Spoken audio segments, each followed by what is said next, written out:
The views expressed on this Turnbuckle Tabloid live stream or Turnbuckle Tabloid podcast episode do not reflect the views, thoughts, or opinions of the RageWorks brand, including the RageWorks podcast network, RageWorks content partners, advertisers, and affiliates. Viewer and listener discretion is advised. Why do you think the business is in the state it's in, bro? Just give me, you haven't done a drop for me in a while. Just do another, ID, Turnbuckle Tabloid, Hank Flanagan's, whatever. You know where it is. Cut it. This is Hank Flanagan, chilling and sitting here at the Turnbuckle Tabloid with Jay Sante. 5, 4, 3, 2, 1, 0. All engine running. Liftoff.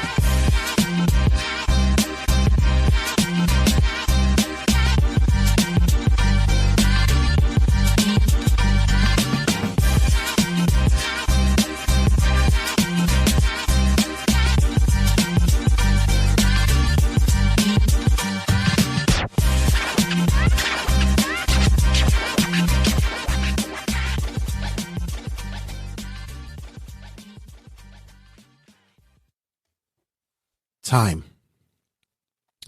Time is a variable in which we have no control of. We can plan, we can schedule, we can set, but with time, we have no control. There's no going back. There's no fast forwarding of our lifespan and time. We take every second, every minute, every hour, every day, every year. Time is a variable that's been interesting to me for many, many years because I often said on the show that in those spaces in which we exist in, time is that variable that we need to appreciate more. Time is long. Time is the longest thing that we'll ever have to deal with in our lives. We're on time for everything we do. Work, events, presentations, gatherings. Those are all variables of time in which we use and expend in many instances. Sometimes we have wasted time. Sometimes we have time well spent. Sometimes we have time in which we missed. And in this instance, all I can think about is time that was missed. And unfortunately, we can't get back. Time defeats us in all levels. I know this is a wrestling podcast and your boy Jay is often on the goofy side of wrestling and talking his buffoonery and nonsense, sharing his opinions with his thoughts of the business. But sometimes I have to take the show down another route because reality hits, and be it politics, today's current event, current climate, or just basic personal realities. I share that with you guys as listeners of the show because in a weird extended way, you guys are family.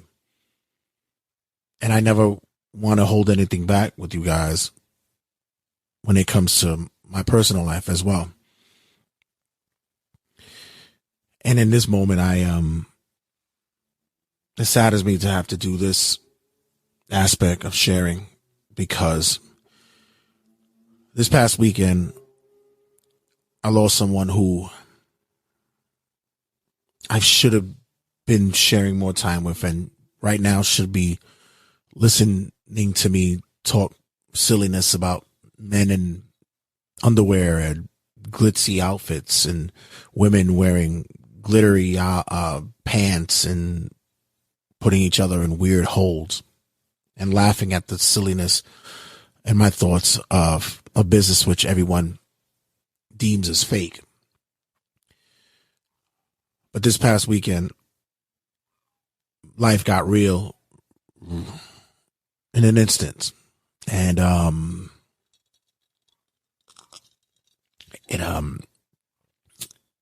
it hurts me because I really believe that with time there could have been more, in which in an instance it's taken from you.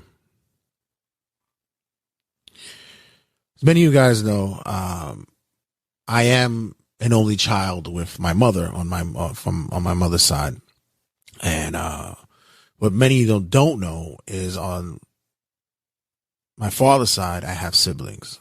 I have 3 brothers and a sister. I speak of my big little brother D on the show, my brother Dennis.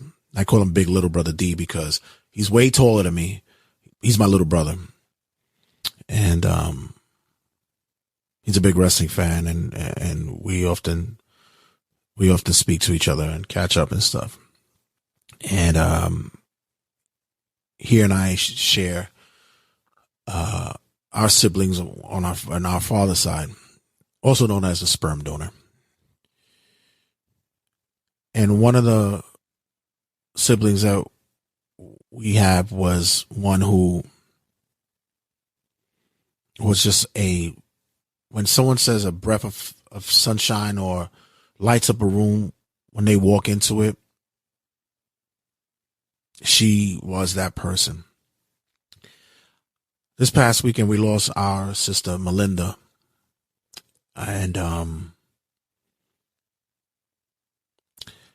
I didn't have the years of closeness and bonding with her due to unfortunate circumstances. I can peel back the layers of that later on down the line, but let's just say the sperm donor didn't help, or was just very resistant to me having some kind of connection with my siblings. And for many years there was gaps and spaces of time in which she and I didn't speak. And it wasn't really on the level of not wanting to have a connection, because I had to be honest with it. Like, it was never anything to that point to where I just didn't want anything to do with them. I just had a sense of anger and resentment towards that side of the family, because me being the eldest of my siblings, I figured that maybe that there would be some kind of interest in knowing about me. And maybe that was selfishness. Maybe that was ego. But there were moments in which I did make an effort. I remember as a young teen going to look for them. Her, at that time, I went to go look for her. I remember where they lived in Brooklyn. Mind you, we both lived in the same borough. It's funny how you live in the same borough and still can't seem to find each other. And I remember going to look for them. I remember where they lived and such, and climbed up to that door, knocked on the apartment, and was ready to get my thug on, because I was just angry and wanted to just lash out at my father and just see how my sister was doing and such. And they weren't there. They had moved out. I didn't know what was the circumstance at the time. But I often had heard that she would always ask for me through the family. Ask us how I was doing. How was I progressing? How could she get in contact with me and such? She was like that. I found out later on that even during her younger years that she was like that she just had that willing to still be bonded and still have family, even through the rough life that she had coming up. And that was a story for her to tell. But my sister Melinda went through a lot. She shared stories with me, nothing too deep, but she danced on the surface of things that occurred, and I heard certain things, and from what I heard, I would have probably just balled myself in the corner and not wanted to do anything, not wanted to be connected with anybody. But she wasn't like that. She pushed through it. Through her lowest of lows, she still was able to smile and make a day of it, regardless of what she was going through. And when I hear these stories, it made me feel even more frustrated that I wasn't there for her. There was a time in the late 90s, around the early 2000s, where she was on the come up, and she reached out. And I was a bit hesitant because I was on my stupid shit. I was young, and I really didn't want to have a connection because I was just so resentful for that. But she pushed it. And even for the 10 minutes that her and I saw each other face to face, I had this connection with her, like if as though like we were seeing each other for like the third time in a week, or a lifetime, or that day, because it was just as though like there was never any distance between us. There's certain things that's funny that I found out about myself and my siblings, that even though we weren't raised with each other, we all shared the same traits that is not of our sperm donor. My big Dennis is a creative. Melinda was a creative, and I'm just a goofy dude, like I said, who just behind a microphone and talk about guys and women who wrestle in makeup. But still, I find myself to be creative as well. But with her, she was able to take her creativity and try to take it to new heights, new levels, and possibly even break through to that stardom level. She was right there. She was at the precipice, and through what she was struggling through what her stability was, she still was trying. And what the big thing that she was really trying to do was still make the family connection work. I remember when MySpace was at its peak, I would go down that rabbit hole and see if I could find her. I would always find if I could maybe get in contact with her, and I found her through MySpace. We had a short conversation, and it was always, "I'll reach out to you soon," and that never happened until later on down the line. That didn't happen at the time. Excuse me. We then, with the advent of Facebook, in which everybody gets connected to, we find each other there on Facebook. And early on, like I said, I was growing,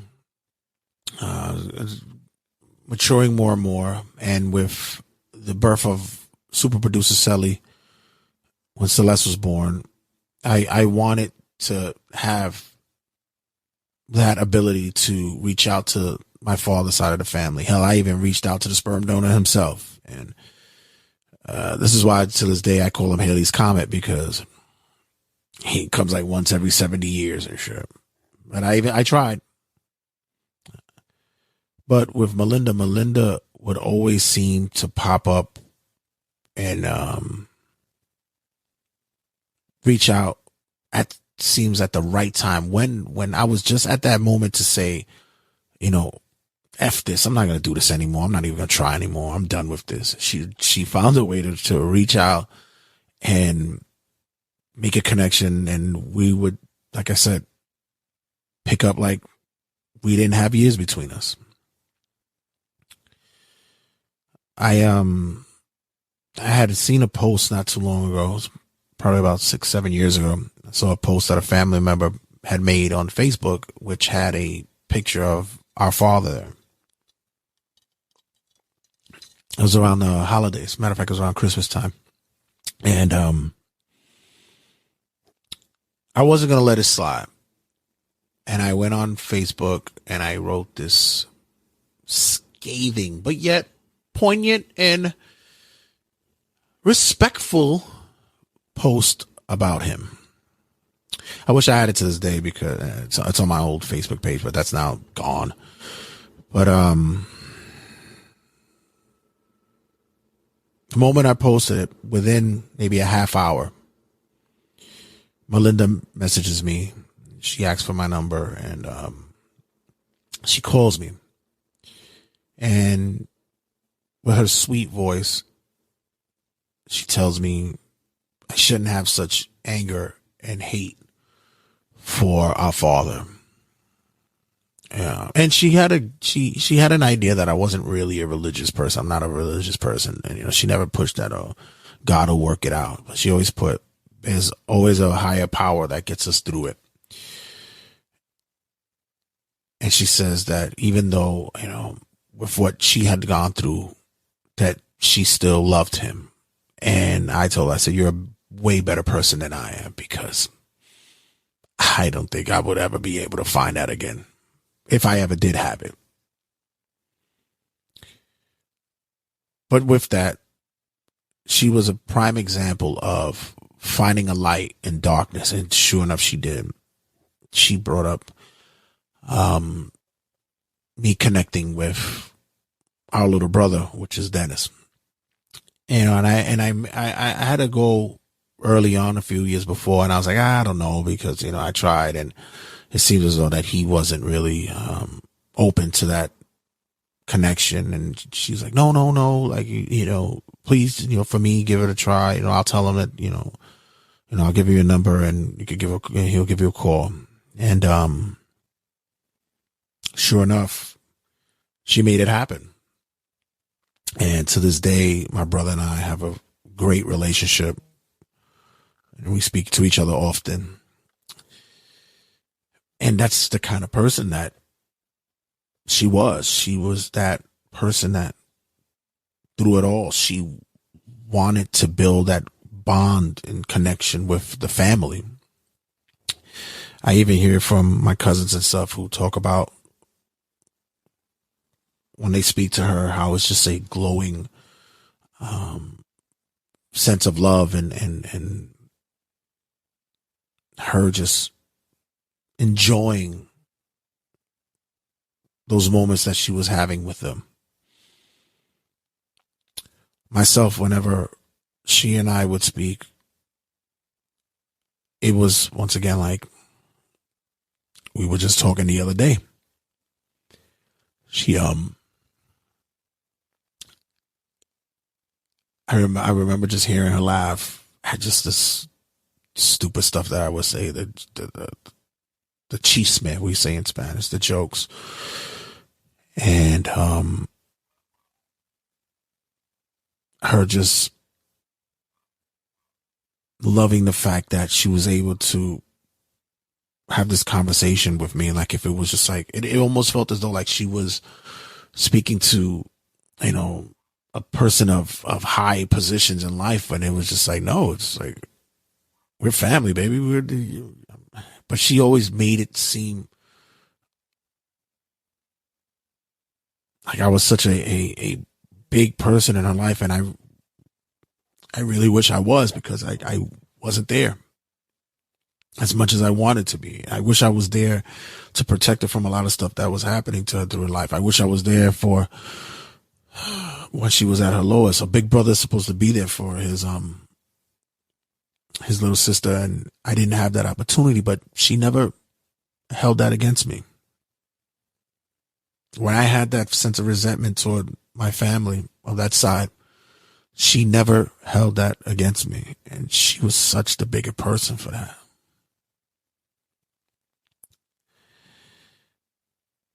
The last time we spoke, she just was glowing with not only how much she loved Celeste, but also just hearing her talk about, you know, the wonderful marriage that she was in, how happy she was, her beautiful boy, my nephew, who she finally had. It was the family that she'd been looking for many years, and she was finally able to obtain that. And just to hear her, just,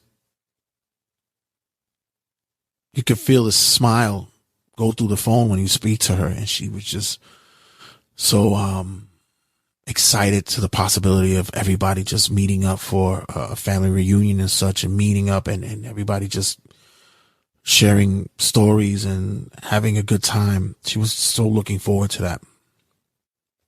I remember when she had heard that I was podcasting, she was so excited. I mean, I gushed because I was like, I wish I had a fan base that sounded like her. She was so happy to hear my voice and hear me.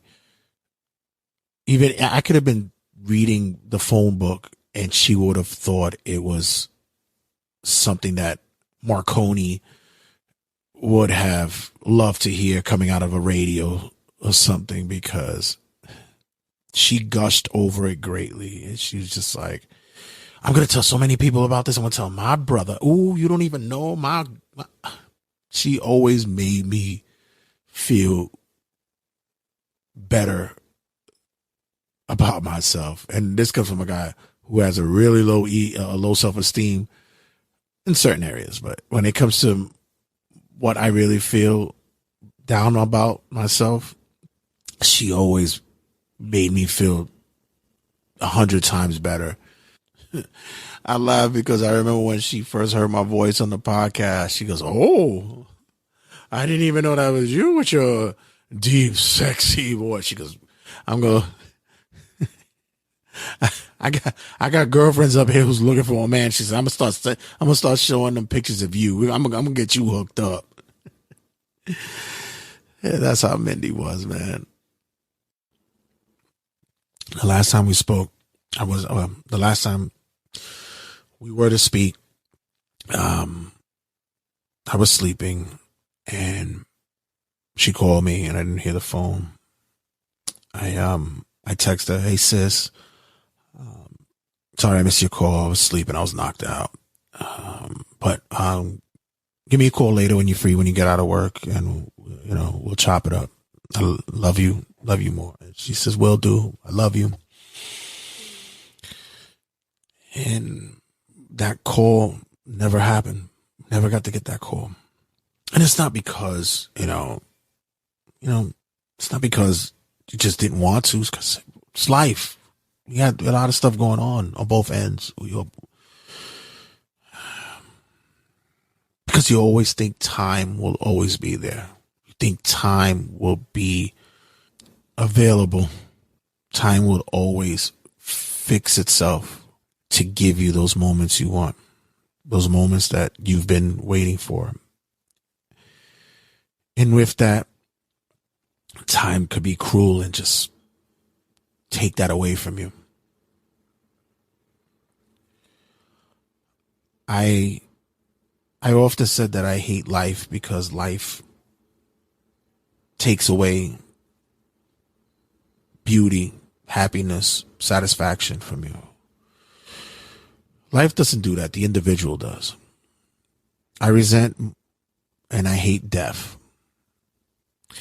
Death, especially when it comes to those who are too young to succumb to it. I would have thought that she would have been the one that outlasted all of us because she had so much life in her. I would have thought that she was the one that was going to be the doting grandmother of her grandchildren, be the loving aunt to her nieces and nephews,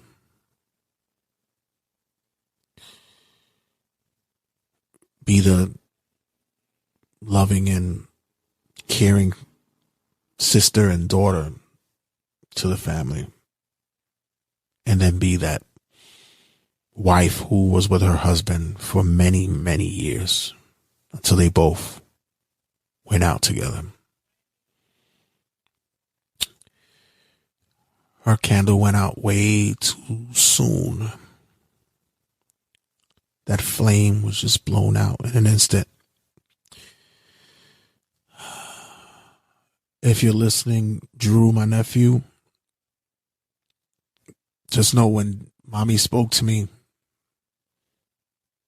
the first thing she would often say is, "Oh my God, you don't know how much love I have for him and how much joy he brings me." She'd often say that I look like him, but nah, I don't know. He doesn't look like me. That kid is way too good looking. Way too good looking.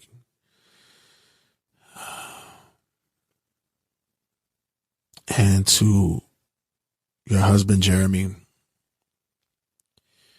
I wish that we would have met in better circumstances, and one day we will meet. And it would have been on her circumstances because she was so looking forward to us meeting and getting together and having a good laugh. But now we have to see each other on another level, on an unfortunate level. One day we'll get to complete what Melinda wanted, which is to bring the family all together.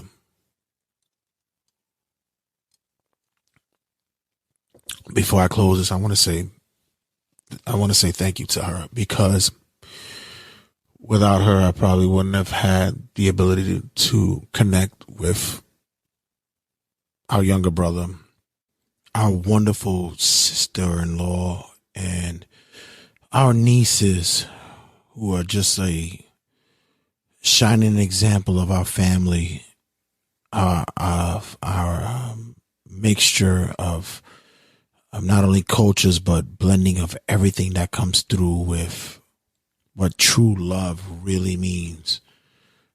And I thank my sister-in-law, Macy, for being the glue that helped to tie all of us together. To you, Mindy, I wouldn't have the ability to be able to open my heart when I thought it was locked and closed. I wouldn't have the ability to appreciate that even in the darkest of times, that there is a light that can still shine and get us through it. And I would have never understood that, not only as beautiful as you were on the outside, because my sister was gorgeous, and she got that from me, by the way. That's all my side. But she had such a beautiful soul and a beautiful heart that I don't think could be replicated. And the only thing that I could say is that I'm hoping that Sully would be able to look at you and realize that regardless of when you're feeling weak, there's going to be strength because you had it, because you was able to persevere and finally get what you wanted in life before it was taken away from you. So, as I close this out, this opening salvo, my condolences go out to the Frazier and the Santiago family, and I want to say, this isn't goodbye, Mindy. This is I'll see you later. And like I always told you, I love you more. When we come back, we got a lot to talk about in Turnbuckle Tabloid. So guys, give a prayer to if you're a religious type, give a prayer to the family, and give that call to somebody that you haven't spoken to in a while, especially a family member. Reach out, say, hey, how you doing?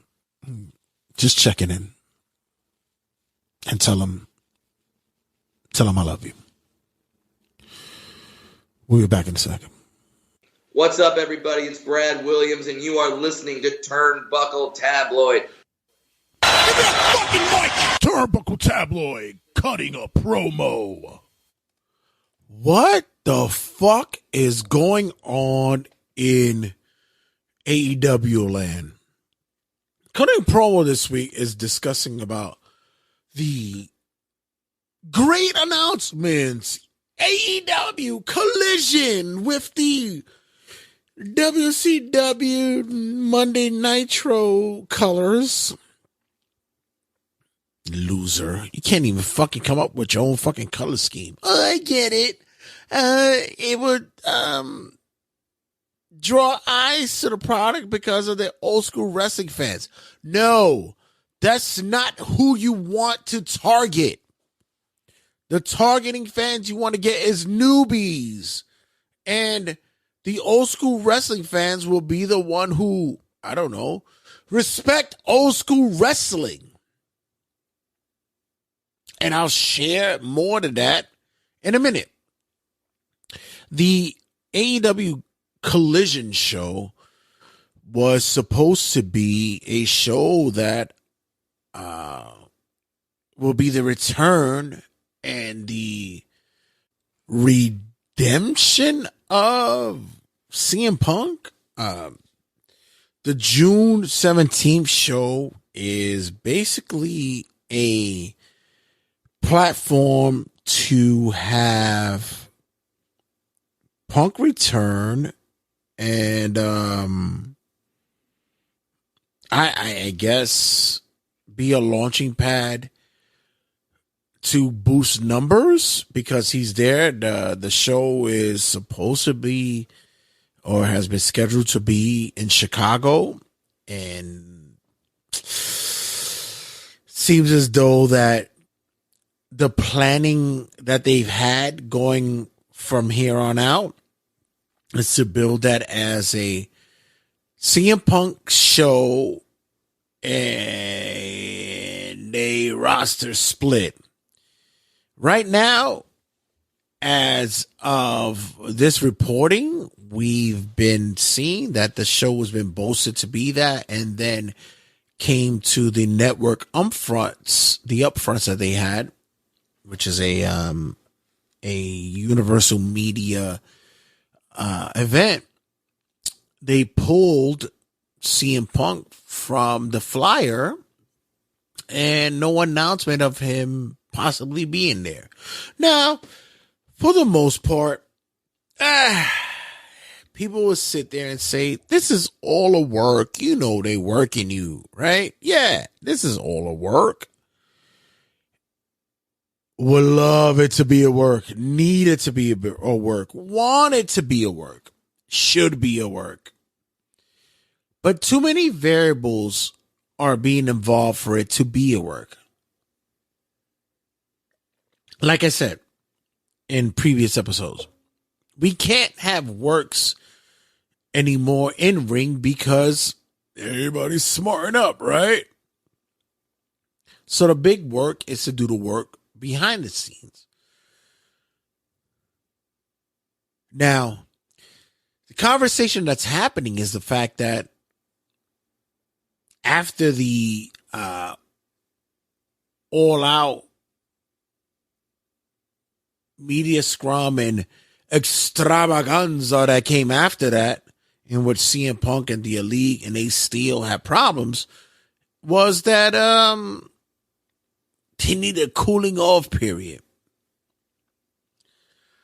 Luckily for that time, well, Punk was injured and Ace Steel was fired or suspended, whatever position of release or not. Nobody knew what the fuck happened. But apparently he was brought back to the company in April. So that was leading up to the state that, yeah, there was going to be the announcement of AEW The Collision, the new TV show, which Punk would be the lead. And he figured, I was like, okay, then bring my mans back. If I was not wrong for any doing, since you need me for the show, then bring my mans back. And on, I don't know if it was on paper or a verbal agreement, that he was allowed to come back to be part of the creative or booking or agent staffing. And then in the last minute, it seemed as though that was pulled out from underneath them. And now, when the network upfronts came, Punk wasn't there. The whole sell for me would be that you do all that just to say that when it comes to their opening show on the 17th, that he's going to be there. You already bought out the venue in Chicago for it. The Second Coming, as they were labeling it. And now Punk isn't happy because his boy, his trainer, his right hand, hey, you don't want him there anymore. What the fuck? People give a lot of shit to WWE and their business practices, and they will look to AEW to be the savior, the bastion for all those that were wronged by WWE, or WWE wouldn't sign me, so the AEW has been covering me financially and giving me so much love, and then find out like, no, they're really not. There's a difference when you deal with a business person as opposed to a fan-friendly person when it comes to persons of ownership and hierarchy. There's always been that saying which says, if you're a friendly person, you'll never make it in business. And in most cases, that's true. You got to be cutthroat. And there's many cases to where friends have lost money or just business practices because of how businesses work. Look at Jay-Z and Dame Dash. I mean, throw up the rock, baby. Rockefeller was supposed to be the shit from here on out, and Jay became a bigger mogul after all that. But in the case with AEW, it's I made friends with everybody, and that friendship might be hurting your business. You co-sign with the possibility of bringing CM Punk back and having the premise and the business sense to bring him in because your viewership has diminished in so many levels. I would love to see what the merch sales are right now, but right now we get the reviews from their weekly shows, and it's not being saved. How is it that the repeats of Big Bang Theory are doing more than your show? Big Bang Theory still gets in the millions leading it, sometimes maybe 2 millions. And your show's leading and is getting 910,000, and the whole show, when it comes to the rating, is about 850. blame what you want, but you wanted to build your company on the indie guys who no one was recognizing, and you had the quintessential gimmicks and individuals who could put it over. You had the MJFs.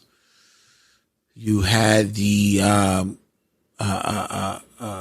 Orange Cassidy's, who, you know, he's known in the indies, and you liked him. He's probably your best bud. You had the Jungle Boys. You had the Sammy Guevaras. You had those are the pillars. Yeah, you had that. But then you realize that show. Sorry. Let me double back, because you also had, the Young Bucks. You had Kenny Omega. Hell, you had fucking Cody, who was happy to be a part of it at that time. Then you realize with all those individuals that you're like, this isn't working. Cody's not happy, so he bounced and went back to WWE, which was like, regardless of what you people think, that is the biggest thing that you would ever hear in wrestling business ever. I'm sorry to tell you. You got a guy who left the business in WWE, went out to the indies, was doing his big, and then met up with a fucking millionaire Mark to start a company, and it was on their way to being something progressively big. And then at the midway point of it, he said, yeah, fuck this, I'm out. And Cody is such a fucking gentleman at this point, which makes me angry, because I want to know why the fuck he left. What was the reason? And he won't say it. Maybe he'll save it for a book. Maybe he'll save it for a vlog. But right now, Cody's living his best life in WWE, and with all that ratings that you used to get in the first 2.5, 3 years, you thought, yay, this will be great. People are now saying, because of their ratings drop, that it has to do with the NBA and the NHL playoffs. And I would be a simp to say they believed that was the realness. And I go, yeah, that's true. But your numbers were up the past 3 years before that. You were over 820,000, 850,000. You had a lead in of 1.5 million going into your show. You had an audience that were captivated because it wasn't the WWE standard. And then you became the WWE standard. Why? Because you had to chase what you thought was popular. What else comes in tow? Hey, your guy, Tony Khan, can do it all. Sorry to tell you that. He can't do it all. He seems to believe that. But he can't do it all. And he will not hand over the reins to anybody else. This is his hobby. And when you get a hobbyist with money, this is what you get.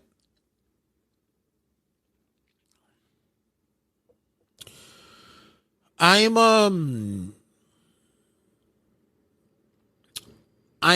worried about what that AEW Collision is going to be about. I wouldn't have stopped, because they have it at the start time at 8:00 on a Saturday night. Rampage on a Friday night is not doing anything. What makes you think that on a Saturday night this is going to do anything? You still have baseball. You'll still have, hell, I'll even say WNBA might draw more than you. You have people that want to go out and hang out and have a life on Saturday night.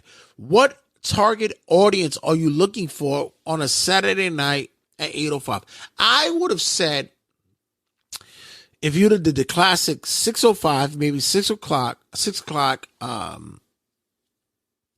hour on TBS, that would have been fun because the target audience would have been watching it, getting prepared to go hang out, or in between sports times, or what Rick has. That would have been the better hour. But balls out till you fall out. You said the 8 o'clock, so you're gonna do 8 to 10. I was on I mentioned before I was on Henry Valentine's show, Chokeslam Radio. Make sure you check out Chokeslam Report. Sorry, Chokeslam Report. Make sure you guys check them out, or social media outlets and podcasting outlets. Check them out. And we had this conversation about the show, and I believe that if you don't get punked, you're gonna get punked. You're gonna get fucked. You're gonna get fucked over. There's nothing that you can do there with that. I told him to go to WrestleNomics and check out what their ratings were for Dynamite. Dynamite, their flagship show. And what they had gotten from a year ago to now,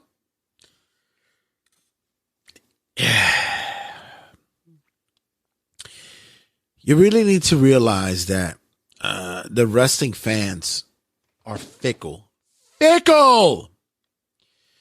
And there's going to be that pocket audience that likes you because it fits their genre. The biggest thing you had going for you was the fact that CM Punk was that guy. You should have invested everything in a mother. Far be it for him to be taking a gun out and shooting one of the elite in the head. You should have sat there and embraced it, because look at the punishment that occurred. The elite was out for a minute and they came right back. Punk, I said, yeah, I get it. He suffered an injury, but there was no mention of him. There was no teaser of him. Nothing. Hell, you could have brought him back just to do commentary and tease something. Didn't do that. But except what we got was drama. A lot of people that I know who are into wrestling, they say that Punk is a cancer.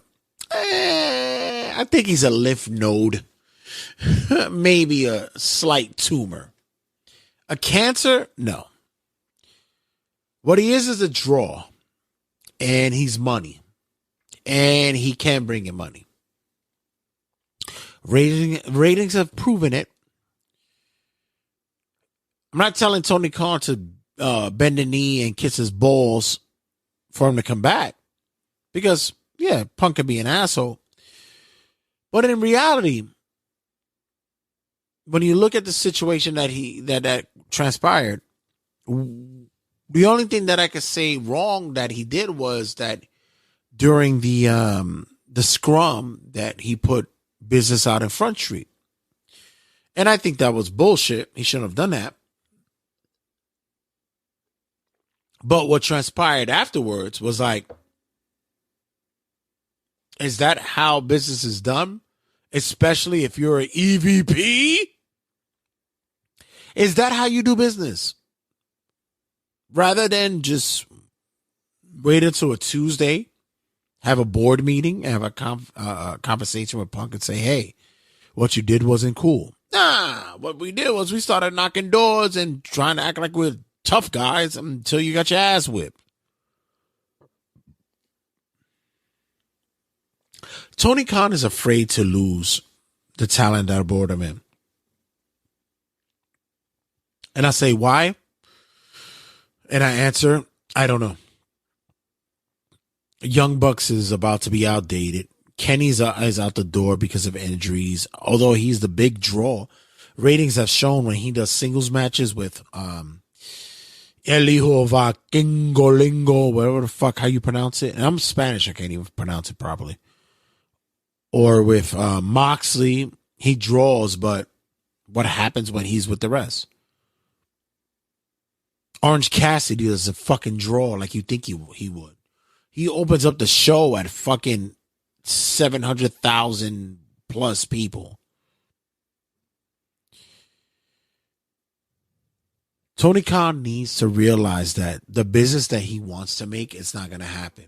Because the way that I look at it, and other podcasters have seen and said the same thing, was you want to have this I'm cool with everybody vibe, but when business comes against that and is brought forth, you need to be a businessman. This is why Vince can never be considered a player, coach, company kind of guy. Because the first thing that he did was put business before everybody. And whatever percentage you want to put on it, a lot of shit that Vince did through the years, blew dick. But he still was able to draw money. Tony Khan wants to be everybody's friend. He wants to be every wrestler's friend, give them hugs on the picture rather as the handshake. He'd rather give hugs and look like a fucking weirdo. And I believe that he does weirdo tactics in the business as well because he's just a weird fucking guy. And he's losing because every week he has to have a big announcement, and each announcement is lesser than the next, and no one gives a fuck. No one really cares because the ratings have shown it. I will tip my glass and congratulate you if you fill out on Wembley. I get that because I laughed hysterically about it to think that 90,000 would fit there for AEW. But at the same time, I also knew that the UK crowd is rabid. They fucking love it. They're cool with that. But at the same time, the UK crowd would fucking fill out a venue within 8 hours for a NFL game. Germany would fill out a venue for an NFL game in 3 hours. So, you know, if I could get 65,000 people in Wembley for an AEW show, kudos to you. That's the money grab. That's the cash grab. But right now, if you try to do it again in the next following years, you better fucking have the biggest fucking event ever in there. You better bring Bruno Sammartino versus Hulk Hogan out. It's got to be something major for that to happen. But we're going to see how Wembley sells out. Right now, they're looking to do the Ospreay, the in-house guys, whatever. But you still got to get that draw. And right now, CM Punk is not on the table. And honestly, if this is a work, thank you for working me because I love it. And that's why I want to be an opinionated talk show as opposed to an insider. I asked that to Henry and Chokeslam Report. Check them out and download, subscribe to that episode. Where I asked, would you rather be an insider or just opinionated guy? He said he wants to be an insider. He would love to be that. And I go, yeah, no, doesn't work for me. I would prefer to have opinions because I'm not. And mind you, I've heard tons of shit in the indies and all this stuff that connects to the possibility of me sharing with you guys on the show. And you know what? I never do it. I never want to be a part of that in the wrestling world and a part of the politics. Don't want to be about it.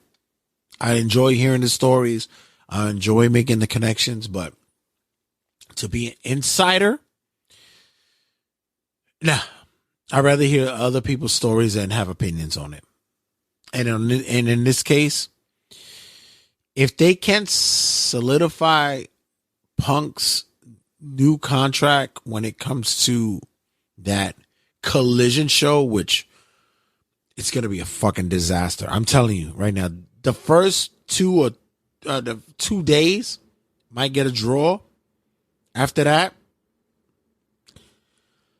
somebody better pull a gun out and put a bullet in somebody's head sorry, not the head, the knee, because at least that's non-lethal. It's a attempt. It's self-defense if you do it that way. But other than that, this is gonna be bad. When we come back, we will have predictions for next week. We have Night of Champions as well as AEW's Double or Nothing. So, guys, don't go anywhere. Stick around. Much to talk about. And, of course, love you. And see you guys in a sec. Hi, this is the Reverend Bob Levy, and you're listening to Turnbuckle Tabloid. Yeah.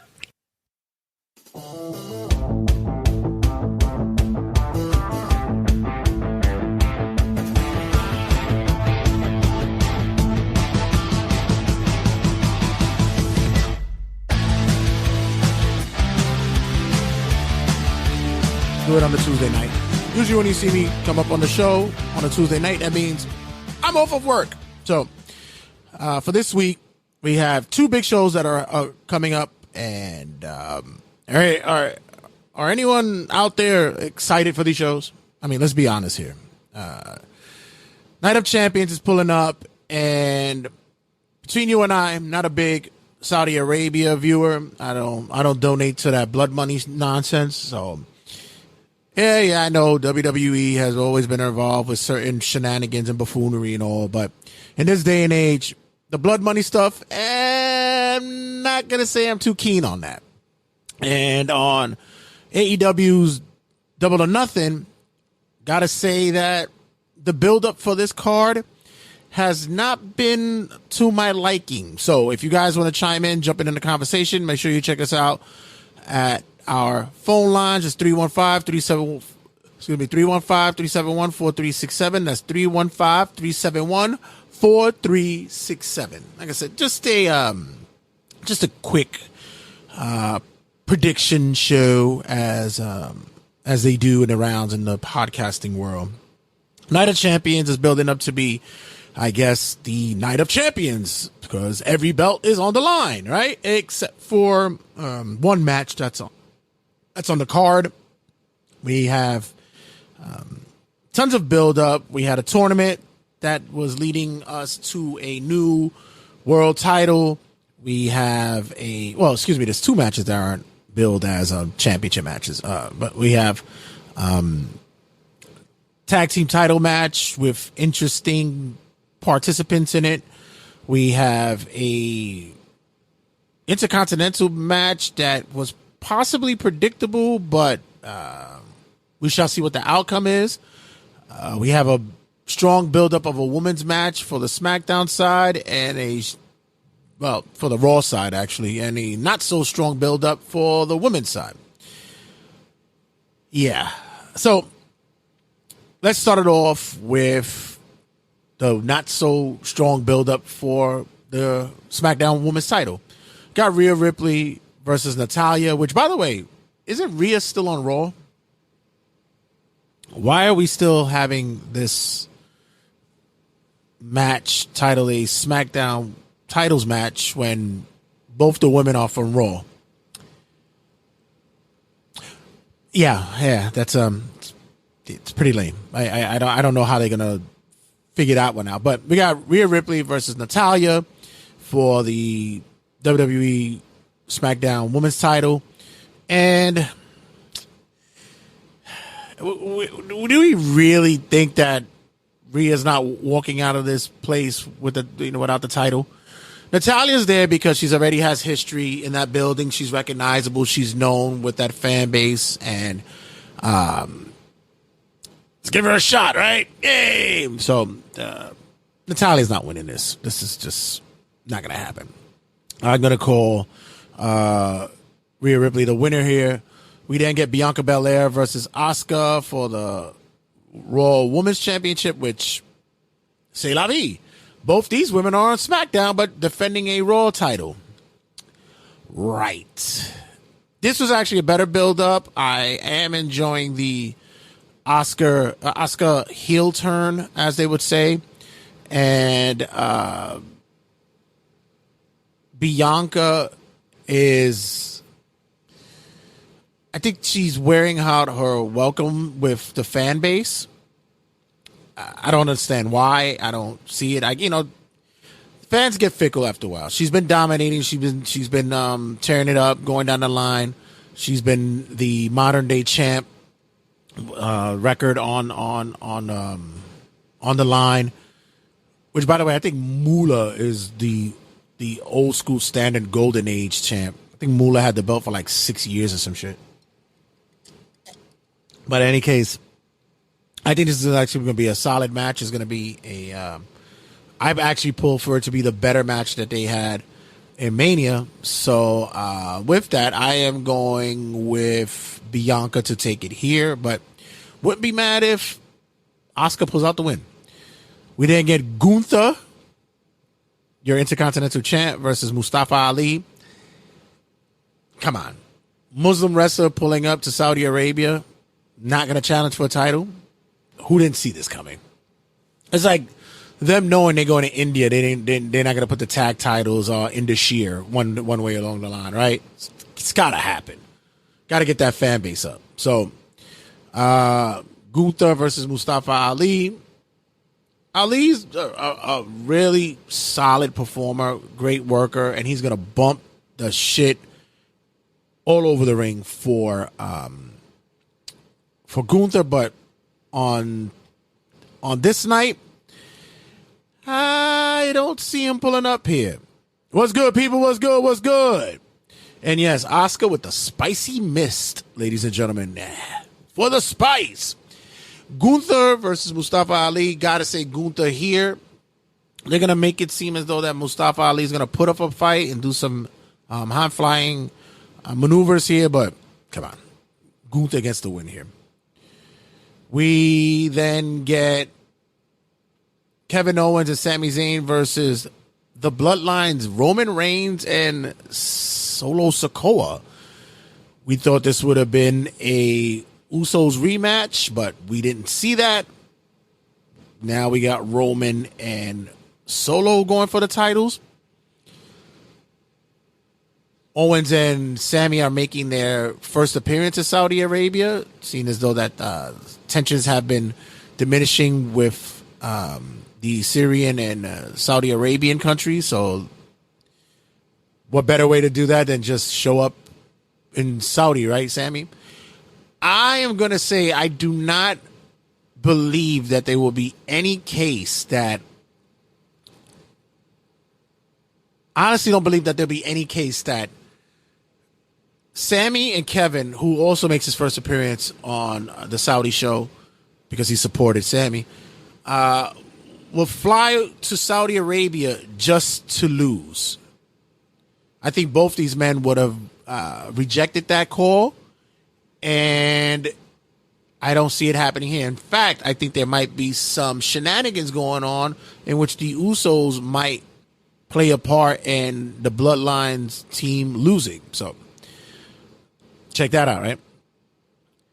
We then get two matches that aren't for championship titles. We have Becky Lynch versus Trish Stratus. I see Trish pulling out the win here. Gotta continue that storyline with Becky. I see Trish getting the ones up here. I see it by roll up, possibly. Something devious. Trish gets a W here. Doesn't hurt Becky if she loses. And the next one is the big one. We have, I see Usos coming out to helping to save Roman and Solo to lose a match. They're not trying to let Roman have, If Roman wins the tag titles, it's gonna be a big glitch in the 2K23 series because they haven't gotten it to the pace where he could carry around all those belts in the game. But I see Becky pulling taking the L here and Trish pulling out the win. No harm, no foul. We get Cody versus Brock Lesnar in the second of their match series. Brock's got to win huge here. I mean, he's got to destroy Cody in this match. Got to. Already coming off the broken arm of Cody and how they closed out Raw the other night. There's no way that Brock does not squash Cody in this match. Has to be. Whether you like it or not, it's going down, ladies and gentlemen. And finally, we get Seth freaking Rollins versus AJ Styles for the new World Heavyweight Championship, the tournament final. This was actually a really good match to sit down and watch. If there's a reason why I would watch the Saudi event, is because of this match, because it can go either way here. We can get Seth winning and getting some form of retribution for having such a poor history in pay-per-views for the PLEs these past couple of months. Or we could get AJ Styles, who's coming back from injury, and taking that new title and coming back home to Raw with the squad. All I know is that this match is going to be freaking phenomenal. You saw what I did there? Freaking phenomenal.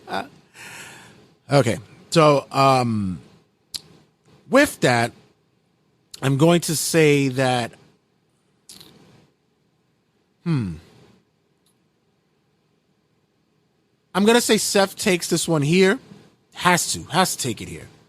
Got to bring it back home to Raw. AJ, it looks like he's already building up to have something to go down with the man known as Karrion Kross. I see that happening.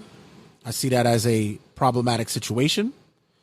And, I mean, doesn't hurt either one in any case.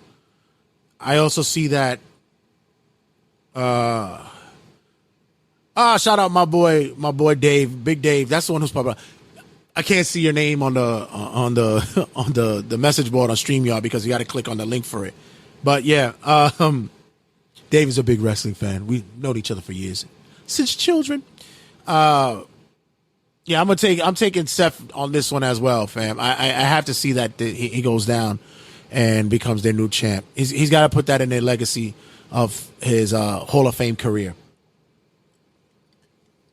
That'll close out Night of Champions, and this will lead us to Double or Nothing, which, by the way, the build-up for AEW has been lackluster, to say the least. I have not been very much involved with the following. I mean, I've been watching shows and the highlights and stuff, but it's not happening. The build-up. Usually their pay-per-views are the better events to watch anyway, but damn, this is just... So we're going to start with Adam Cole versus Chris Jericho in an unsanctioned match. I guess this is all for the punishment of Britt Baker. God damn it, Chris. Why? Why, Chris? I got Adam Cole going over here because Jericho seems to like losing in pay-per-views. So I see him taking an L here. I think that Jericho seems... Yeah, Dave, I got you now. I'll see you, fam. I think that Jericho enjoys the fact that he's doing these put over matches for others to get them going, especially for someone like Adam Cole. This works. It benefits him greatly coming back. So I don't see why that this would hurt Jericho either way if he gets the loss here. So I'm going Adam Cole here. But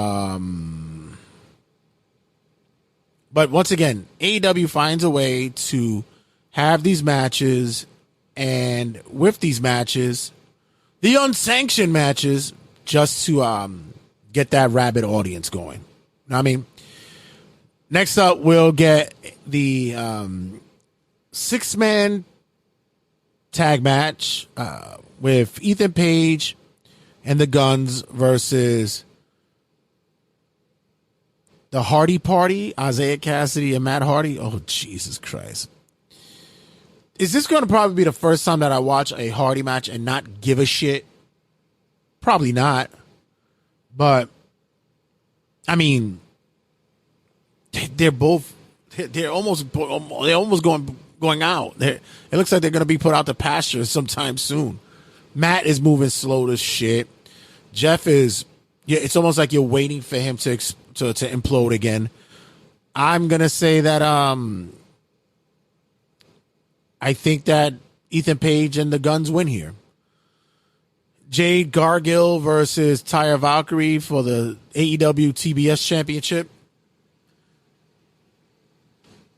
I don't know, guys. I really don't know. This is going to be another stinker for me.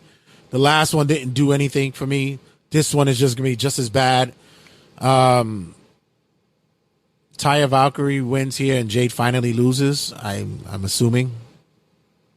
Maybe not. I guess it's going to happen because I thought the big thing was going to be that Mercedes Moné was going to pull up in AEW and take that spot. But now that she's broken her ankle, I don't see that happening anytime soon. So, nah. Exactly, Dave. Yeah, they need to hang it up. It's over, fam. It's over, Johnny. It's over. The next match we have is the Elite versus the Blackpool Combat Club and a Anarchy in the arena match, which, once again, fan draw. Yay! I have to say that the Blackpool Combat Club wins here. I believe Don Callis might have something to do with this match and mess it up for the Elite. I don't think this rivalry is done yet. I don't think it's over, but Dave likes Jade. Okay, she's great to look at, but her match is such a shit. I'm sorry. So I see that Blackpool Combat Club will get, I believe they'll get the win here. We get Jamie Hayter versus Toni Storm for the AEW Women's World Championship, which I actually believe this will be a good match. I don't see this being a match in which that people might go to the bathroom. I see that Jamie Hayter, she's excelling match by match. She's looking really good, and I believe that she's gonna pull it out here as well. So Jamie Hayter gets the win here. Gonna be some shenanigans going on, of course, with the Outcast doing some kind of interference, but Hayter retains here. We have a 21-man Blackjack Battle Royal for the AEW International Championship. Are we ready to take Orange Cassidy out this mix and move along and get somebody next? I'll just say anybody but Cassidy. How about that? We'll just go with that. Anybody but Cassidy. We then get for the TNT Championship in a ladder match. I don't know why they even added this stipulation for it, but okay. We got Christian Cage versus Wardlow, with Christian coming in with Luchasaurus. Like I mentioned before, I mentioned it in shout out to the boy Henry Valentine on the Chokeslam Report on his podcast. I mentioned they should remove the TNT from the front of the belt and just put a hot potato on it, because I believe that Christian Cage is going to win this match with the help of Luchasaurus. So we then get FTR versus Jeff Jarrett and Jay Lethal with Sanjay Dutt for the AEW World Tag Team title. Mark Briscoe will be the special guest referee. FTR retain. There's nothing more I can say about this. This is just going to be, that kind of match. It's going to be fun. It's going to be entertaining. It's going to be good. But, what more can you say about it? And finally, we have the Pillars match for the AEW World Championship. MJF versus Sammy Guevara versus Jungle Jack Perry and Darby Allin. This is probably going to be the match of the night in everybody's eyes. I would not be mad if it was. This is probably the match that everybody has been waiting to see. And good showing to all if that does occur. But honestly, got to say that MJF got to walk out of here with the championship, right? It's got to be a gimme. There's no way that any of these other guys get the win here. MJF finds a way to pull it out the ball sack, which is going to probably be his ring, and retains here. So I see, for the most part, the only one that I believe will lose their title tonight will be Jade Cargill and Wardlow. Everybody, and Cassidy. So yeah, it's a pretty split feeling here. So that's gonna wrap up Night of Champions as well as our predictions, and not much more to talk about. Thanks for you guys who joined on the live stream. Check you guys in a sec.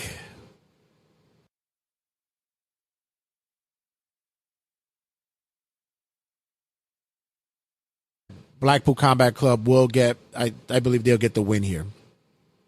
We get Jamie Hayter versus Toni Storm for the AEW Women's World Championship, which I actually believe this will be a good match. I don't see this being a match in which that people might go to the bathroom. I see that Jamie Hayter, she's excelling match by match. She's looking really good, and I believe that she's gonna pull it out here as well. So Jamie Hayter gets the win here.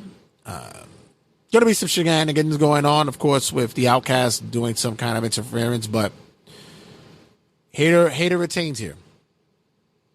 We have a 21-man Blackjack Battle Royal for the AEW International Championship. Are we ready to take Orange Cassidy out this mix and move along and get somebody next? I'll just say anybody but Cassidy. How about that? We'll just go with that. Anybody but Cassidy. We then get, for the TNT Championship in a ladder match, I don't know why they even added this stipulation for it, but okay. We got Christian Cage versus Wardlow, with Christian coming with Luchasaurus. Like I mentioned before, I mentioned it in shout out to the boy Henry Valentine on the Chokeslam Report on his podcast. I mentioned they should remove the TNT from the front of the belt and just put a hot potato on it, because I believe that Christian Cage is going to win this match with the help of Luchasaurus. So we then get FTR versus Jeff Jarrett and Jay Lethal with Sanjay Dutt for the AEW World Tag Team title. Mark Briscoe will be the special guest referee. FTR retain. There's nothing more I can say about this. This is just going to be, that kind of match. It's going to be fun. It's going to be entertaining. It's going to be good. But, what more can you say about it? And finally, we have the Pillars match for the AEW World Championship. MJF versus Sammy Guevara versus Jungle Jack Perry and Darby Allin. This is probably going to be the match of the night in everybody's eyes. I would not be mad if it was. This is probably the match that everybody has been waiting to see. And good showing to all if that does occur. But honestly, got to say that MJF got to walk out of here with the championship, right? It's got to be a gimme. There's no way that any of these other guys get the win here. MJF finds a way to pull it out the ball sack, which is going to probably be his ring, and retains here. So I see, for the most part, the only one that I believe will lose their title tonight will be Jade Cargill and Wardlow. Everybody, and Cassidy. So yeah, it's a pretty split feeling here. So that's gonna wrap up Night of Champions as well as our predictions, and not much more to talk about. Thanks for you guys who joined on the live stream. Check you guys in a sec. 5, 4, 3, 2, 1, 0. All engine running. Liftoff.